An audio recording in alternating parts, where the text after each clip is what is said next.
Oh, it's a good day, state line. Michelle Abraham has everything you need to know, from local eats and celebrity interviews to trending topics and more. Right now on Good Day State Line. Hi, and welcome to Good Day State Line. It's Friday, February 17th. We're so excited to reveal the State Line's Best Suites winner later in the show. But first, the new season of American Idol premieres on ABC. Sunday night, we're getting you ready with former Top 11 Idol contestant Grace Lear. Hey, Grace, how are you? Hi, I'm good. How are you? Good. It's always so fun to be able to talk to a former reality show contestant about what it was like to be on the show. But for you, that was kind of a unique experience because you were in the 2020 season, weren't you? I was. It was a very interesting season, but we made it. We did our best. What was it like, going from the beginning of the American Idol experience where you get to do all the auditioning with everybody and then all of a sudden you got to go home? Were you home or were you somewhere else by yourself? I live in Nashville, Tennessee. So the story is we actually had the top 20, we had flown out to LA. So we were all in LA hearing the buzz of COVID and, the stay at home order. And then eventually the show had to say, we have to send you guys home. Everyone has to stay home. And so I actually went to my mom's in California, where I'm originally from, and quarantined with my mom and did the show from there. So my stage was my backyard and my sister-in-law was my production assistant. And I was setting up tripods and filming on iPhones and Zooming the producers to get the stage set up. So it was a lot, but it was a scary time for everybody. So I was just grateful to be doing something that I love from home. Yeah, absolutely. I mean, you were amazing. You made the top 11. Thank you. What were some of the best moments that you still hold close to your heart from being on American Idol? Oh my gosh. I would have to say definitely making the top 10, top 11 was a big moment for me. I couldn't believe that, even though it was, funny to be at home and I was just with my mom when I heard the news. But probably my favorite moment was singing Natural Woman in Hawaii for top 40. That was a big moment for me. We're performing on the beach in front of thousands of people and it was like a mini vacation, but also singing a song that I loved. And in that moment, I knew I was going to quit my sales job in Nashville. I said, this is it. I love this too much. I've been wanting this for way too long since I was a little girl. And that was a big moment for me on American Idol. And I'll always remember that feeling. That's awesome. Ever since American Idol, the country music world has been loving everything you do. One of my favorite things that you do is pairing music with recipes and a cookbook. I think that's so cool. Your video series, Taste with Grace. How did you come up with that idea? Oh my gosh. So Taste with Grace was also during the pandemic. I decided to just make dinner one night on my Instagram Live and hang out with people. And I think I made spaghetti or something like that. And everybody just really loved it. And I also really loved just doing something very low key. And I just love to cook. Being in the kitchen is another happy place for me along with music. And it was a way to keep people updated. So I would make dinner and go live on my Instagram and just talk to fans and tell them about the songs I'm writing and getting in the studio and all this stuff. So when I put out my EP back in September, I said, well, I have to do something with Taste with Grace. It was born with my fans. So how do I give it back to them? And we decided to do a digital cookbook called Taste with Grace. It's free on my website. And I decided to pair each of the songs on my EP, which there's 7 tracks. I made a recipe that goes with that song. So it was a really fun and creative project to work on. And I just think it's a fun way for people to listen to my EP and make some delicious food. Yeah, I love it because you can 100% listen to music and cook at the same time. It's the perfect combo. We are, excited for that album, Grace Lear, your debut album. And now we're on the brink of your version of Toby Keith's How Do You Like Me Now? What was it like to cover a big song like that? Oh my gosh. I mean, I'm just a huge 90s country fan. That 90s country had a huge influence on me. So I went through a lot of 90s songs, and How Do You Like Me Now by Toby Keith just stood out to me. It's always been one of my favorite songs, but I've always taken it from the perspective of when I moved to Nashville, there was a lot of people who doubted me. There's a lot of people who doubt anybody who chases this career. It's scary, it's competitive, and it's really hard. And, people kind of give you that good luck with that, music career that you're doing. And I always just took that song in that way. I know Toby Keith's way is, about this girl and maybe this relationship, but And I did have a lot of ex-boyfriends who doubted me too. So I guess there's that. But, I wanted to give it a more of a female empowered anthem for, or anybody to just say, go for it and prove those people wrong and chase what you love and chase those dreams because you can. Yeah, I love that. Where can we follow along with you? I know Instagram, your website. Where's the best place to catch up with Grace? Yeah, Grace Lear Music everywhere. Yeah, all my social media is Grace Lear Music. And yeah, more music is coming. So keep updated with me. Thank you so much for joining us today, Grace. Thank you. Thanks so much. Of course, American Idol premieres this Sunday on our sister station, WTVO. You never know who they'll discover this season. You know what else is this weekend? The Daytona 500. We're taking you to Daytona next for Executive Chef Ryan Clark's Tailgate Tips. We'll be right back after your Good Day Moments.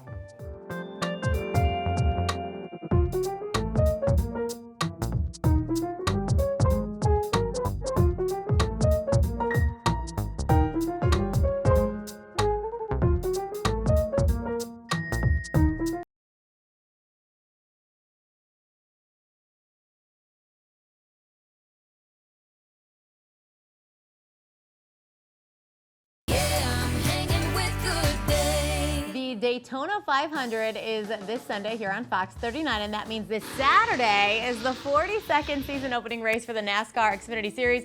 The Beef, It's What's for Dinner 300 award-winning executive chef Ryan Clark is, I want to say you're here, but you're not here. You're in Florida giving us some. I am. We're right here in Daytona. You can hear the cars behind me. Well, we are in freezing cold Rockford, so, I could just sit and look at the sunshine for 5 minutes, but I will let you talk about the tailgate recipes that we should have on hand this weekend, Ryan. Yeah, so when we talk about NASCAR, I think of beef dishes. So we have a couple great dishes for your tailgate season.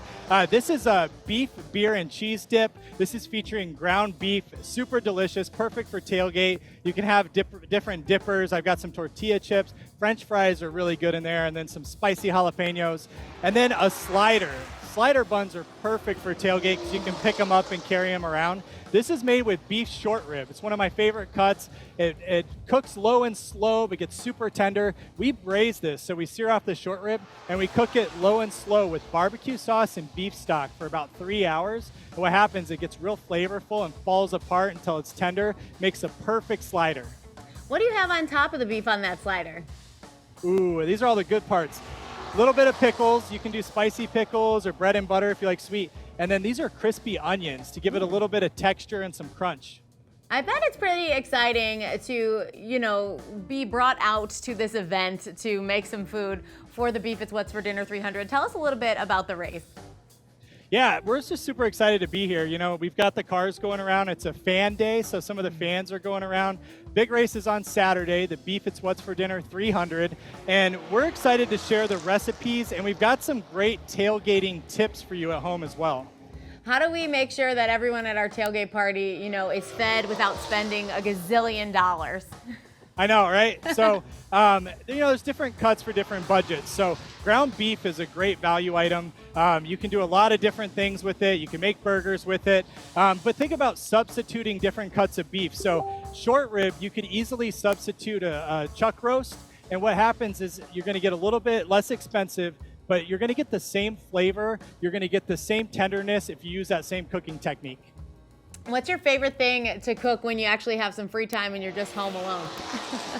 Well, my favorite cut of beef is a ribeye. So I love to cook a ribeye at home. I like to do it inside, so I'm not using the grill. I'm using a cast iron pan. I finish it with butter and herbs, let it rest, slice it, perfect meal. I have to tell you, obviously you cook for a living, I talk for a living. You're doing a really great job with cars driving past you, zooming, distracted. I could feel the vibrations. It can't be that easy, but it's got to be super fun. I imagine there's so much energy around you right now. Yeah, it's awesome. I can't wait for the race to get started. These are just a few cars on the track. Once the race goes, it really gets crazy in here. You have all the fans, the vibrations. It'll be a lot of fun. All right, where can we get all those fun recipes that you have for us for this weekend? Yeah, so we have all the recipes, more tips and tricks for tailgating. Go to beefitswhatsfordinner.com. All right, I have one last question for you, Ryan. If you're done, I don't know how many more interviews you got to do today, but when you're done, they say you can eat one of those things in front of you. Where do you start? I'm dipping this in that, so I got double beef. I like that. It's a great idea. Thank you so much for joining us today, Ryan. Thank you. Of course, the Beef is What's for Dinner 300 is Saturday. The Daytona 500 is Sunday right here on Fox 39. From Florida to Milwaukee, we're taking you behind the scenes of a new TV show called Good Things Brewing in Milwaukee. Next, we'll be right back.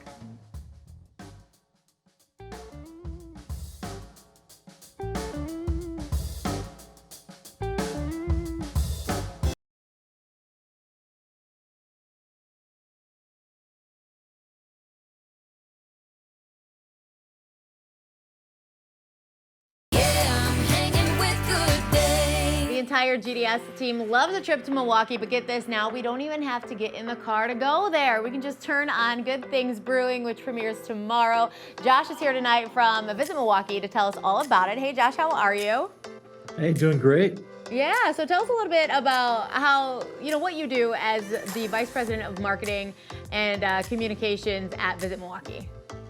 Yeah, certainly Visit Milwaukee every day spreads the good word about why it's so wonderful to come to the good land, to come to Milwaukee and have a good time, whether it's coming for a concert or maybe a Brewers game or a Bucks game, or you're coming to the downtown to our theater district, our amazing food halls, and of course, Lake Michigan. There's always something to do and something that's going on in Milwaukee. And so really that's what we do every day, is just tell the world about all the great things happening. Yeah, which is perfect, especially for those of us here in Rockford in the state line. I mean, going to Milwaukee is not that hard. Yeah, exactly. Quick trip up the interstates, a short drive. I've even heard of people taking, quick trips up just for dinner over the evening. But of course, here at Visit Milwaukee, we always encourage people to stay a few days, explore the city, maybe go into some of the neighborhoods you've never traveled to before, and see maybe beyond the traditional activities. Like in the summer, it might be Summerfest people come up for, and the great music festival we have right on the lake, or maybe they're coming up and they're checking out some of the great museums we have, like the Art Museum or the Milwaukee Public Museum, or maybe it's the zoo. There's a lot of options that people can take advantage of, and certainly a great way to spend a couple of days is by exploring all the great breweries as well. Well, I think a lot of that, we're going to be able to see with Good Things Brewing, which is this new awesome show. Tell me how that came to be. Yeah, so Good Things Brewing is a brand new television show that Visit Milwaukee is producing in partnership with our production team at Plum Media, which is a Milwaukee-based media company as well. Rockford viewers might be familiar with the John McGivern's Main Street program, which came through Rockford recently. And Plum is the production partner for John McGivern's Main Street. So we decided to take their knowledge and expertise of producing a beloved television show about travel throughout the Midwest, and we created our own. So we have Good Things Brewing in Milwaukee. It's a show highlighting the great people and places that make up this great community. There are 4 episodes. Each episode highlights 2 individuals who share us their Milwaukee. We get taken to their neighborhood, their coffee shops. We do the things they love to do. And so it's a great way to explore the city, maybe in a way that you've never seen before. Maybe seeing some neighborhoods or restaurants or bars that you've maybe never gone to before. And we hope that it inspires people to take a new trip to Milwaukee in a new and exciting way. Yeah, I mean, the promo, the teaser that we've gotten to see, it looks really, really cool. And being able to take the viewer with you to these locations that, like you said, isn't necessarily when you Google, like, things to do in Milwaukee, the top 2, 3, 4 things. It's the other things. It's the cool things that the locals do, which definitely allow those of us who might be, driving up there and 2 or 3 days to stay, like you said, instead of just for that one concert. Obviously, the concerts, the sporting events, that's awesome, but we want to explore all the other cool things. We don't just want to turn around and come home. Yeah, exactly. We talk a lot about, it's sort of multi-level visitation when you can come to a big city. That first introduction might be from a Brewers game or a Bucks game or one of the museums. But then when you take it, day 2, day 3, or visit 2, visit 3, you can start exploring more of the city as you become more accustomed to it and more comfortable with it. Before you know it, you're winding up at a neighborhood bar, drinking a pink squirrel, or you're down on one of the beaches, relaxing on a sunny day in the summer. And so you just find these new avenues of exploring the city and new stories that come with it and meeting new people. And that's what it's all about. Every destination really loves to celebrate the people that make it unique. and this is a way that you get a taste of that uniqueness through a TV show. I love that. It's like asking your best friend. I'm actually lucky. One of my best friends lives in Milwaukee. He's been living there since she went to Marquette. So I feel like I've been through all those steps, right? And so anybody who maybe hasn't, this is the invitation, is to watch the show, feel like the host is your best friend and he's taking you to all of his favorite places. Where can we watch it? And, you know, if we can't catch it on TV, is there somewhere to check it out online too? Yeah, so in Rockford, it'll be airing on Saturdays on CBS in the evening. And also, you can just go right to our website, visitmilwaukee.org. We'll have it there as well for people to watch. And of course, it's going to be throughout the entire Midwest. So it's going to show on in 15 different cities, 15 different markets, 18 different channels. It'll run for 4 weeks straight on weekends, Saturday and Sundays. And of course, we already know it's going to get picked up on reruns. It's going to be shown all the time. So, That's awesome. and we're already hoping for a season 2 that we will begin shooting later this year and showcasing throughout the season. So one of those things that we really see as a lot of momentum behind it, a lot of good brewing behind it for things to come, and we know people really catch on and have a good time with it. Well, we're so excited to watch it. Thank you so much for spending some time with us tonight, Josh. You bet. Thank you. We'll be right back with the winner of the State Line's Best Suites. Don't go anywhere.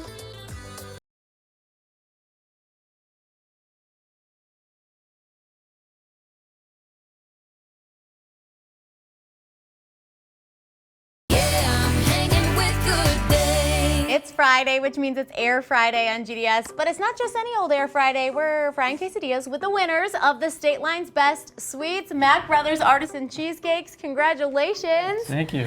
Chris and Farrell are here. Okay, so this is for you guys. So you display it with your heart and soul. You are the State Line's Best Sweets. How does it feel? Sweet. No pun intended on that one. So It's pretty cool to watch everyone show their support to all of their favorite local businesses when we do State Line's Best. It's my favorite thing to watch all of that. So to watch your fans on Facebook and I know in person just voting. And, you know, they're not wrong. Look at this cheesecake. That looks incredible. thank you. This is the turtle cheesecake. Okay, how do you guys feel about quesadillas? I like them. Good, because that's what we're making today. We air fry. Sydney does the end result already, so we don't really have to do that much. That's good. This is an easy recipe, though, if anyone's watching at home. We set it all up for you guys. So first, take some chicken. You can start. Pour some chicken on your tortilla there. All you have to do basically is put the tortilla in the air fryer, put your chicken and cheese on, and the original recipe says like to top it with another one, but we're just gonna cut it. All right, tell me how it felt to know that you were the State Line's Best Sweets. When you found out. Surprised. Yeah, that was Really? surprising. Yeah, we were up against some good competition, good desserts. Yeah. What's your favorite sweet that you guys have? What's your favorite flavor? Mine, I like peanut butter, like I say, but the turtle's really good. What about you? I like coconuts. Coconut. Any kind of coconut. Do you guys make coconut regularly? And is there more flavors going on or just coconut? Like, is it coconut chocolate, coconut? There can be. Like I do an almond joy, which is Oh. nice. Yep. Sounds like something my dad would like. Pina colada. Oh, that sounds like something my mom would like. So, those things. You can cut them. So Oh, if you're you're making gonna these at hold home, it, all hold you it. have to do is make like little quesadilla pockets. Gotcha. 370 degrees for 6 minutes. Pretty simple. I like using the air fryer. It's very good too. Well, and then look, it's magical because we already Wow. got it done. Oh. Look at that. All right, take your pick. Alrighty. Go Try right down these in there. first, and then we'll We have will. dessert. Oh, Alrighty. I was just trying to steal it away from you. Here, cheers. Congratulations. You hit the, oh, we're not doing that. Hey, that's good. Oh, you want to eat on TV? This is my favorite thing. Well, yeah. This is good, but I have a feeling this is better. Also, I know it's It's better. just different. How long does it take you to make a cheesecake? I forget, like from start to finish. You answer or my answer? Go ahead. Well, it takes a couple days Okay. because of the setup time. But it's a couple hours of prep before you get it in. Sure. So it's 45 minutes making the batter, another hour and a half to bake, and then it sets up at least overnight. And Then you what's, got to finish them. I forget, we got to call you how many days in advance to 3. make sure? Oh, 3 days 3 in days. advance, Yep. which isn't that bad. Nope. Because I generally know when I need a cheesecake 3 days in advance. Do I you? think you should know. Well, we sell by the slice, so you can come in Yeah, you can come anytime. in So, anytime. you know, if you're feeling Cheesecake. like you need it, come in. How many different flavors do you have? Around 35. Just around But 35. if there's something you don't see, we'll work through it. We'll make it goes for with you. quesadillas too, all right? Yep. Oh yeah, you put it on top of it. It's still delicious, just All like right. last time. I love, that's just chocolate layer, right? It's chocolate and a caramel layer, and then caramel and chocolate. We try to That's how you finish a week at work, that's for sure. Stop by and get it's a good. cheesecake. Congratulations again. Thanks. Thank you guys so much for coming in. Coming up next, we'll get Monday show, and Taminique's coming in for one more thing.